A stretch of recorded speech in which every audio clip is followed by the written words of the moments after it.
Yes, जय Hind, Vande Mataram, welcome to my channel. तो हमारे साथ हमारे एकेडमी के ही 3 पर्सन जॉइन हैं, जिनका कल 20 अक्टूबर को फिज़िकल हुआ।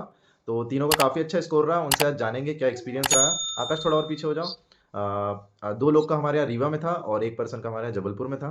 तो तीनों का एक्सपीरियंस ए टू ज़ेड जानेंगे, उनके एंट्री से लेके एग्ज़िट तक और क्या स्कोर रहा, कैसा वहाँ पे माहौल था। लॉन्ग जंप, शॉट पुट और रनिंग तीनों में उनका क्या मतलब एक्सपीरियंस रहा, यहाँ भेल में कैसे करते थे वो लोग और वहाँ जाके क्या चेंजेज़ आए और उनके नंबर में कितनी गिरावट आई या रनिंग या शॉट पुट, लॉन्ग जंप में क्या फ़र्क आया।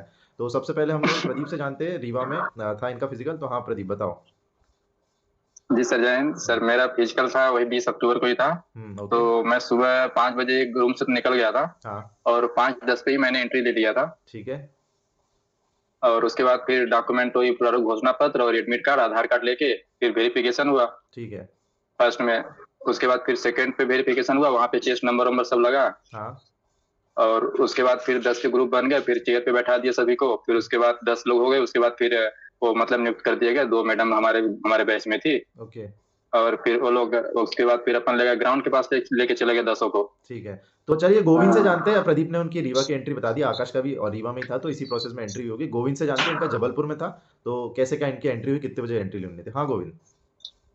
जय हिंद सभी को। सर, मेरा जबलपुर में था 20 अक्टूबर को।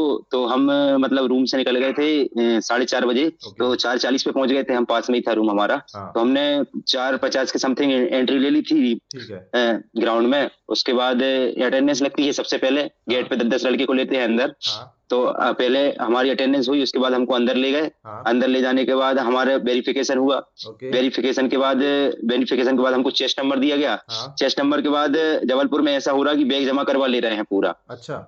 बैग बैग जमा करवाने के बाद जो खाने पीने की चीज है अपनी, हम्म। वो अपने पास रखो एक पन्नी में अलग। बैग नहीं ले जाने दे रहे अंदर ग्राउंड में। अच्छा। तो जैसे तीनों इवेंट रहेंगे तो आपका बैग आपके साथ नहीं रहेगा, आपको खाने पीने का सामान रहेगा बस। उसमें आप थोड़ा बहुत आपका स्प्रे वगैरह बाम हम सब रख सकते हैं। बाकी बैग नहीं रहेगा आपके पास। तो आपको बॉटल रखनी हो, कोई एडिशनल शूज आपको चेंज करने हो तो दिक्कत है फिर तो वहां पर जबलपुर में। हाँ, दिक्कत रहेगी सर, आपको पहले ही रखना पड़ेगा, बीच में से आने भी नहीं देते बैग लेने के लिए। तो बाकी दूसरे ग्राउंड्स पे तो बैग बिल्कुल अलाउड है। यहाँ पे ऐसा नहीं है। जबलपुर में बैग एक बोरे में बंद कर देते हैं, 10 लड़के का। जैसे एक फाइल 10 लड़के की है ओके। तो उनका बैग बोरे में रखवा लेंगे। उसके बाद जो खाने पीने की चीज है, पानी की बोतल है और जो भी तुम्हारा एनर्जी ड्रिंक है वो निकाल लो। ओके। बाकी फिर सबसे लास्ट में ही देंगे तुमको बैग। तो मतलब जबलपुर में थोड़ा चेंज चल रहा है कि जबलपुर में आपको बैग हाँ। केस में नहीं रखने देने जा रहे हैं। तो ये थोड़ा सही अपडेट है जबलपुर में जिनका है। तो वो थोड़ा मेंटली प्रिपेयर रहे, उस हिसाब से अपनी प्रिपरेशन करे कि आपको क्या खाने पीने और क्या वॉलिनी या फिर जो भी आप स्प्रे लगाओगे और पानी जो भी आपको लेना है या शूज़ उस हिसाब से या कपड़े जो चेंज करना है उस हिसाब से अपना रखे। अब जानते हैं आकाश से। आकाश का भी रीवा में ही था, प्रदीप का भी रीवा में ही था। तो रीवा में प्रदीप ने एंट्री का तो बता ही दिया एक्सपीरियंस। आकाश की भी ऑब्वियसली जैसे उनकी प्रदीप की एंट्री हुई है रीवा में, उसी प्रोसेस में हुई होगी। आकाश से हम जानते हैं मेनली कि उनका इवेंट में क्या एक्सपीरियंस रहा, रनिंग में और लॉन्ग जंप और शॉट पुट में। और उनके साथ एक थोड़ी सी ट्रेजेडी हुई वहाँ पे, तो वो भी जानेंगे कि उनका नंबर कम होने के रीज़न क्या है। मेन रीज़न उनका वही रहा है जो 4-5 नंबर कम हो गए हैं। अभी तीनों के पर्सनल नंबर भी जानेंगे, पेपर के नंबर विद कैटेगरी, पूरा डिटेल जानेंगे। एंड तक बने रहिए आप। पहले आकाश से सुनते हो उनका क्या एक्सपीरियंस रहा। हाँ आकाश। हाँ सर, तो एंट्री तो सेम ही रही। फर्स्ट बैच था मेरा रनिंग में, तो रनिंग में तो इतनी दिक्कत नहीं आ रही। हालांकि हाँ। वार्म अप वगैरह के लिए इतना टाइम नहीं मिल रहा है हमें। हाँ। जैसे अगर आपको वार्म अप करने से फर्स्ट बैच में तो बिल्कुल नहीं मिला। हाँ। और सेकंड थर्ड से तो ठीक ठाक टाइम दे रहे हैं, 10-5 मिनट का। लेकिन ओके। पहले बैच में नहीं मिला। ठीक। रनिंग के बाद सर अपन को रेस्ट रूम में बैठा रहे हैं और 5 मिनट के लिए बैठा रहे हैं। जब तक नंबर नहीं आ रहे तब तक हमें बैठा रहे हैं। ठीक है। इसके बाद हमें जंप के लिए ले जा रहे हैं, वहाँ भी वेरिफिकेशन कर रहे हैं अंगूठे से। हाँ। हाँ। और फिर जंप के लिए कर रहे हैं सर। तो जंप में मेरे ट्रेजेडी हुई सर, जंप में थोड़ा सा। हाँ। जब मैंने पहला अटेम्प्ट किया जंप में, तो जो वहाँ का रेफरी था उसने उसे फाउल दिया। ओके। फिर उन्होंने बुलाया मुझे कि अपना फाउल अपना तुम चेक कर लो। हाँ। तो जो जो पट्टी पड़ी रहती है, जो पट्टी रहती है उसमें हाँ। जंप के लिए, हम्म। तो सुबह था तो उसमें ओस पड़ी हुई थी।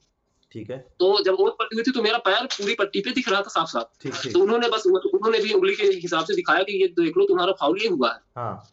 और जो पट्टी के आगे एक रेत डाले हुए हैं रेड कलर की, तो उसमें किसी भी प्रकार की छेड़खानी नहीं थी। सेम उसी तरह था जैसे पहले था। ठीक है। और जो मेरा पैर था पट्टी पे पूरी तरह से दिख रहा था कि बराबर पैर है। मेरा हाँ। पैर पूरा पट्टी पे था, हाँ। ना पीछे था ना आगे था। हाँ। तो उन्होंने फाउल दे दिया एक नजर में। हाँ। तब उसके बाद उन्होंने बोला कि आपको संतुष्ट है आप फाउल से, कैमरे में दिखा के। तो मैंने बोला मैं संतुष्ट नहीं हूँ सर, मेरा फाउल नहीं है। ठीक है। तो जो रिकॉर्ड कर रहा था उसने दिखाया कैमरे पर, लेकिन वो कैमरे पे जूम नहीं हो रहा था किसी भी प्रकार से। ठीक। तो फिर वो जो बड़े अधिकारी बैठे थे वो भी आ गए। हाँ। और उस टाइम थोड़ा भर्ती रुक गई। फिर उन्होंने मुझे स्क्रीन पे लेके गए, बड़ी स्क्रीन पे। हम्म। और बड़ी स्क्रीन पे ले गए और उन्होंने दिखाया ठीक। और जूम किया। हाँ। लेकिन वो उनको भी समझ में नहीं आ रहा था कि दिख रहा था कि फाउल नहीं है किसी प्रकार से। ठीक है। तो हालांकि वो मेरा नापा नहीं गया था पहले से, क्योंकि वो कूदा हूँ, फाउल दे दिया और मुझे बाहर कर दिए, बाहर कर दिया। तो नपा नहीं। हाँ, तो जो कोच था, जो रेफरी था, उसने भी हालांकि बोला मुझसे कि मतलब इंसान से गलती हो जाती है, हालांकि मेरे से गलती होती नहीं है, थोड़ा सा हो गई चूक, क्योंकि वो 1 सेकंड का, मिनी सेकंड का होता है, उतने में मुझे महसूस हुआ, तो मैंने बोल दिया फाउल। अब तुम्हारे पास 2 जंप है, तुम्हारी जंप अच्छी है, तुम्हारी जंप चली जाएगी। मैंने बोला सर कि आप क्या ही कर सकते हैं, और उन्होंने, अधिकारियों ने भी बोला कि चलो अब इसके लिए 2 जंप अटेम्प्ट है, तो इसके लिए अब रोक नहीं सकते, तो ऐसा करो कि तुम अब 2 अटेम्प्ट ले लो। ठीक है। उसके बाद हाँ, तो फिर वही सर मेरा काम हो गया थोड़ा जंप में, क्योंकि मेरी पहली जंप अच्छी थी और मेरा दिमाग में चला गया पहला फाउल। तो दूसरा जंप मुझे फिर मतलब फाउल बचा के करना। पहली जंप आपके हिसाब से जो उन्होंने फाउल ठहराई, जो फाउल नहीं थी, वो कितनी गई थी लगभग? 16 प्लस थी मतलब लगभग। तो लगभग मतलब 23 नंबर 24 नंबर, 22-23 के समथिंग। हाँ, 23 नंबर थे। और अभी आपको लॉन्ग जंप में कितने नंबर मिले? 19 नंबर मिले। 19 नंबर मिले। मतलब ये आपके 3 से 4 नंबर का पूरा डिफरेंस आ गया इसके कारण। और वो फाउल नहीं था आपके हिसाब से, आपको खुद पता है कि एक्यूरेट फाउल नहीं था, उनके हिसाब से भी फाउल नहीं था सर। मेजर, एटलीस्ट वो मेजर कर लेते तो अब जो अपनी अपील हुई थी तो उसमें कवर होता कि नहीं यार, मैं सही अपील। अगर उन्हें मेजर नहीं किया, ये गलती एक तरीके से अपन बोले तो ऑब्वियसली उन्हीं की है। तो ये मतलब रुक नहीं रहे हैं सर, रुक ही नहीं रहे हैं। जैसे अपन जंप किए और वो रेत भरने वाला जो इनकी ड्यूटी लगी है, वो ना फाउल हुआ तो मतलब 20 सेकंड कर दे रहे हैं बिल्कुल। ठीक है। और गोले का क्या एक्सपीरियंस रहा है तीनों? प्रदीप आप बताइए, गोले का कैसा, क्या ठीक था? सर गोला तो ठीक था, मेरा तो फर्स्ट अटेम्प्ट ही फाउल हो गया था। अच्छा। हाथ ना आगे चला गया था। और सेकंड फिर बोले, सर लोग भी बोले कि चलो तुम्हारा रनिंग में तो अच्छा स्कोर हो गया, तो तुम कैसे भी करके कम से कम 20-21 तो फेंक लो, कुछ तो नंबर बन जाएंगे। तो मैंने फिर सेकंड फेंका तो मेरा 20.5 फीट गया। और फिर थर्ड अटेम्प्ट में किया तो मेरा बहुत ज्यादा चला, 23.5 चला गया पहली बार। अच्छा, मतलब आपका यहाँ ग्राउंड में बेस्ट लगभग कितना? 22.5-23? हाँ, 22-23 मैक्सिमम 23 गया था, लेकिन वहाँ पे 23.5 चला गया था। ठीक है। आपका गोला कैसा रहा? गोला सर मेरा पहले ही अटेम्प्ट में चला गया था, 9.29 मीटर के समथिंग था, 23.5 फीट के समथिंग। तो फिर मुझे फिकवाया या नहीं फिकवाया? नहीं फिकवाया, उन्होंने मना कर दिया कि आप ना फेंको। अगर आपकी इच्छा है तो आप फेंक सकते हो, लेकिन आप फेंको नहीं। ठीक है। और इधर गोविंद आपका कैसा रहा जबलपुर में? 24.1 गया आपका गोला। तो आपका बेस्ट गया वहाँ पे ग्राउंड से, मतलब ग्राउंड में जो फेंकते थे? बेस्ट। ओके। नहीं, हाँ, ग्राउंड में जो फेंकते थे उससे बेस्ट गया मेरा। कभी 22 से गिरा, 22 से 23 नहीं। शॉटपुट का कहा जाए तो तीनों का शॉटपुट तो ऑब्वियसली बेस्ट निकला है वहाँ पे ग्राउंड की अपेक्षा। हाँ सर, मेरा तो बेस्ट निकला। रनिंग में डिफरेंस क्या आया प्रदीप? तीनों एक एक करके बताइएगा। प्रदीप, रनिंग में डिफरेंस? हाँ सर, रनिंग में क्या है सर, 12 मिनट का कोई टाइम मिल नहीं रहा, एकदम मतलब 10 के लाइन में लेके जा रहे हैं, बस 5 मिनट के अंदर वहाँ पे एंट्री करके फिर बोल रहे हैं जैसे दूसरा, मतलब फर्स्ट बैच चला गया, फिर उसके जैसे उनकी रनिंग कंप्लीट है तो दूसरा बैच चला जा रहा है ट्रैक पे। तो बस वहीं पे थोड़ा सा एक बार चेक करते हैं कि मतलब वो सेंसर सही चल रहा है नहीं चल रहा है, तो थोड़ा सा दूर तक ले जाते हैं, फिर वापस आ जाते हैं। तो उसके बाद फिर अपनी रनिंग स्टार्ट हो जाती है।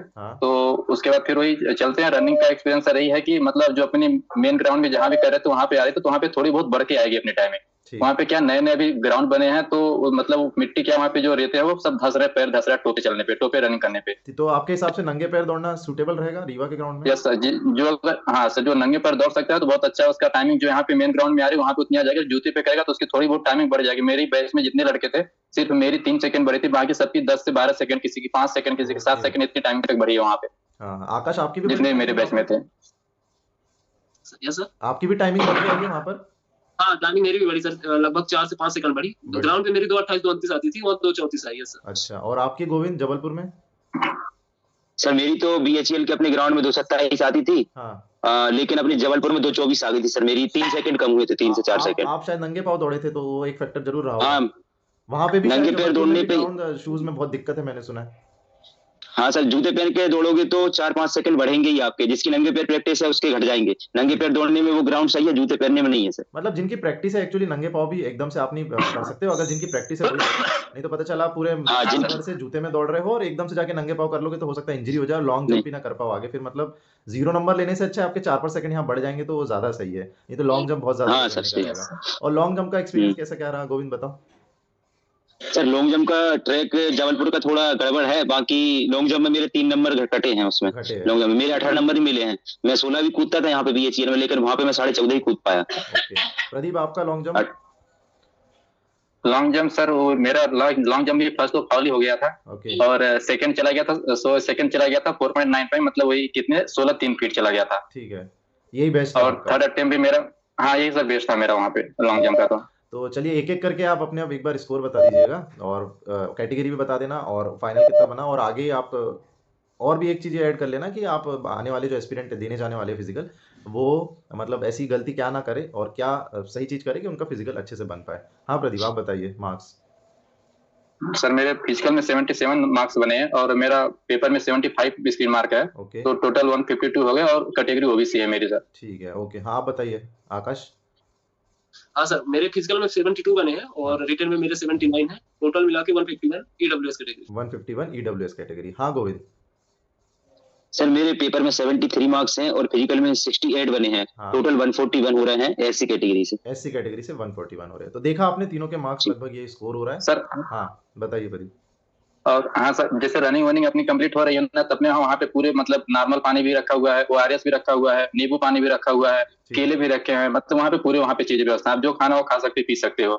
और सर वहाँ पे अपन बैग भी कहीं भी लेके आ जा सकते हैं, मतलब जहाँ भी जा रहे हैं ना बैग पूरा लेके जा रहे हैं। रीवा ग्राउंड में। रीवा में हाँ, पूरा अपन बैग लेके जा रहे हैं जहाँ भी लेके जा रहे हैं ठीक, पूरे टाइम। ठीक। तो ये एक अच्छी और सर ये कवरेट कर देना वहाँ पे कि सर जो भी मतलब वहाँ पे बच्चे जा रहे हैं जिनको रुकने की व्यवस्था नहीं है वहाँ पे, तो वहाँ वही 9वीं बटालियन पे चले जाएं और वहाँ पे पूरे मतलब पुलिस विभाग के द्वारा वहाँ पे रूम की व्यवस्था की है, मतलब गवर्नमेंट भी की है पुलिस विभाग ने। तो वहाँ पे जाके वहाँ से बात करके वहाँ एडमिट कार्ड दिखाएंगे अपना, तो वहाँ के रुकने की भी पूरी व्यवस्था वहाँ पे अच्छा रूम है। मतलब आपका फ्री में वहाँ पे रुकने की व्यवस्था की गई है रीवा में। हाँ ओके, रीवा में। तो मतलब ये काफी अच्छी सुविधा बच्चों के लिए, मतलब बहुत सुविधाजनक है। कोई शाम में पहुंच के हाँ बढ़िया सर, आराम से रुक के और वहीं के वहीं वॉकिंग डिस्टेंस हाँ में फिजिकल के लिए आ सकता है। हम लोग शाम को वहाँ गए, पता चलने तो बोले कि कहाँ रुके, तो मैं बोले होटल क्लियर कर लिए हम लोग। तो सर तो बोले कि अगर नहीं किए होते तो यहाँ पे रुकने की सब व्यवस्था है, तो अगर कोई भी अब आए तो उनको बता देना कि यहाँ पे पूरी व्यवस्था है रुकने की, कोई रूम मिले वहाँ पे। ओके, चलो यहाँ पे अच्छा रूम है वहाँ अच्छी पे। बात है। रीवा वालों के लिए काफी अच्छा, मतलब इतनी सुविधा करके रखी हम्म, गवर्नमेंट ने। तो मतलब इस बार से स्टाफ तो बहुत सपोर्टिव है और काफी चीजें फैसिलिटी भी अच्छी हाँ दे बहुत रहे हैं। सपोर्टिव। बस थोड़ा सा कहीं कहीं ग्राउंड अगर मेंटेनेंस अगर वो करते रहे रेगुलर, थोड़ा सुबह रोलर और पानी छिड़काव ये थोड़ा रेगुलर होते रहे और हर राउंड के बाद या मेरे हिसाब से 2-4 लोगों के बैच होने के बाद भी हल्का मेंटेनेंस करे, तो काफी और बच्चों को थोड़ा और सपोर्ट मिल जाएगा। क्योंकि एक साल भर की मेहनत है और 2 राउंड लगाने हैं और वो 2 राउंड में अगर आपके 2-4-10 सेकंड बढ़ गए तो थोड़ा बच्चा डिमोटिवेट हो जाता है, क्योंकि 2-4 नंबर से ही सब कुछ ऊपर नीचे खेल होने वाला है। तो तीनों का स्कोर आपने देखा सभी ने। हाँ प्रदीप, और कुछ बोलना है? और हाँ सर, जैसे ग्राउंड क्या है अपना, वहाँ पे ग्राउंड थोड़ा ऊंचा नीचा है, बहुत गड्ढे मतलब छोटे छोटे गड्ढे हो चुके हैं अभी। हाँ हाँ, तो और वो भी है। और जैसे लॉन्ग जंप पे है तो अपने को जैसे नया लॉन्ग जंप पे जब भी कैंडिडेट जा रहा है तो वहाँ पे पूरे पानी भी डाला जा रहा है थोड़ा थोड़ा मग में, ठीक है, कि मतलब ज्यादा रेत न उड़े। ना उड़े। तो ये भी वहाँ पे किया जा रहा है, पानी ठीक पानी है। का पानी का दिया जा जबलपुर रहा में कर रहे हैं गोविंद ऐसा कि जो आपकी मिट्टी डली है? नहीं सर, वहाँ पे तो जैसा है वैसा ही चल रहा है। जैसे रेत हट जाती तो रेत वैसा वैसा डाल देते हैं, बाकी कुछ नहीं कर रहा है वो लोग। हाँ हाँ, ये तो मतलब बहुत अलग अलग ग्राउंड पे अलग अलग चीजें चल रही है। कुछ डॉक्यूमेंट में भी डिफरेंसेस आ रहे हैं और इसमें भी। डॉक्यूमेंट के बारे में हमने बात नहीं कर पाए तीनों, तो डॉक्यूमेंट में किसी को कोई दिक्कत नहीं हुई, बढ़िया क्लियर हो गया था सभी का। सब ईडब्ल्यू सब सर्टिफिकेट आ गया क्लियर सबका, है, कोई डॉक्यूमेंट हो गया दिक्कत था। नहीं है ईडब्ल्यू सर्टिफिकेट में? पुराना ले रहे हैं, पुराना पुराना ले रहे हैं ना, 23 से 24 वाला। हाँ हाँ। बाकी कोई कास्ट सर्टिफिकेट, मूल निवासी, आधार कार्ड, आपके एडमिट कार्ड, बाकी किसी में 10-12 मार्कशीट, किसी में कोई दिक्कत नहीं आई होगी? रोजगार पंजीयन में? रोजगार पंजीयन में नहीं आई से मतलब दिक्कत। पुराना वाला ही ले रहे हैं, नया भी ले रहे हैं अगर किसी का एक्सपायर हो गया है तो?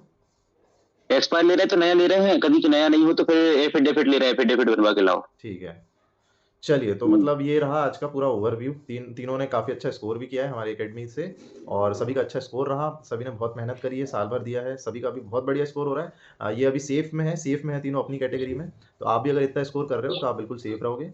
कट ऑफ अब हर दिन कट ऑफ नहीं बताएंगे आपको बच्चों का एनालिसिस बताएंगे, उसी से आप एनालिसिस कर लीजिए कि कितना किसका स्कोर हो रहा है। वीडियो अच्छा लगा हो चैनल को सब्सक्राइब करें और शेयर करें ज़्यादा से ज़्यादा, ताकि ये जो इन्होंने लाइव एक्सपीरियंस करके जो बताया है वहाँ पे ग्राउंड से, वो बहुत लोग को काम आने वाला है। तो वीडियो को ज़्यादा से ज़्यादा शेयर करें, रीवा और जबलपुर वालों के लिए तो स्पेशली वीडियो है। वीडियो अच्छा लगा चैनल को सब्सक्राइब करें, वीडियो को शेयर करें। ओके, जय हिंद, वंदे मातरम।